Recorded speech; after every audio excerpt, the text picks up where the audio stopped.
అమెరికాలో పాలమూరు యువకుణ్ణి పోలీసులు కాల్చి చంపారు. సెప్టెంబర్ 3న చనిపోతే 15 రోజుల తర్వాత ఈ విషయం తల్లిదండ్రులకు తెలిసింది. ఉన్నత విద్యావకాశాల కోసం వెళ్లిన తమ బిడ్డ చనిపోయాడని తల్లిదండ్రులు రోధిస్తున్నారు. పాలమూరు యువకుడి మరణం వెనుక కారణాలేంటి? అసలేం జరిగింది?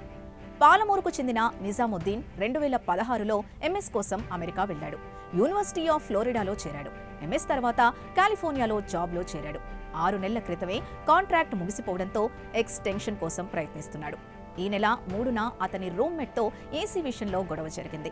నిజాముద్దీన్ కూరగాయల కత్తితో రూమ్మేట్ని పొడిచాడు. ఆ అరుపులు విన్న చుట్టుపక్కల వాళ్లు పోలీసులకు సమాచారం ఇచ్చారు. ఘటనా స్థలానికి చేరుకున్న పోలీసులు నిజాముద్దీన్ని లొంగిపోవాలని హెచ్చరించారు.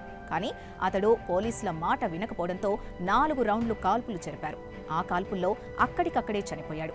గాయపడ్డ రూమ్మేట్ని ఆసుపత్రికి తరలించారు. నిజాముద్దీన్ తల్లిదండ్రులు హసనుద్దీన్, ఫర్జానా బేగం ఇద్దరు టీచర్లు. మహబూబ్ నగర్ రామయ్య బౌలికి చెందినవారు. జీవితంలో స్థిరపడాల్సిన కొడుకు జీవోత్సవంలా మారడంతో తల్లిదండ్రుల ఆవేదనకు అంతు లేకుండా పోయింది. రూమ్మేట్తో తరచూ గొడవ జరిగేదని నిజాముద్దీన్ తండ్రి చెబుతున్నాడు. అసలు తమ కొడుకు ఎలా చనిపోయాడో, ఏం జరిగిందో తెలియాలని, తమకు న్యాయం చేయాలని నిజాముద్దీన్ తండ్రి డిమాండ్ చేస్తున్నారు. ప్రస్తుతం శాంటా క్లారాలోని ఆసుపత్రిలో యువకుడి మృతదేహం ఉంది. మృతదేహం స్వస్థలానికి వచ్చేలా ప్రభుత్వం సాయం చేయాలని కోరుతున్నారు.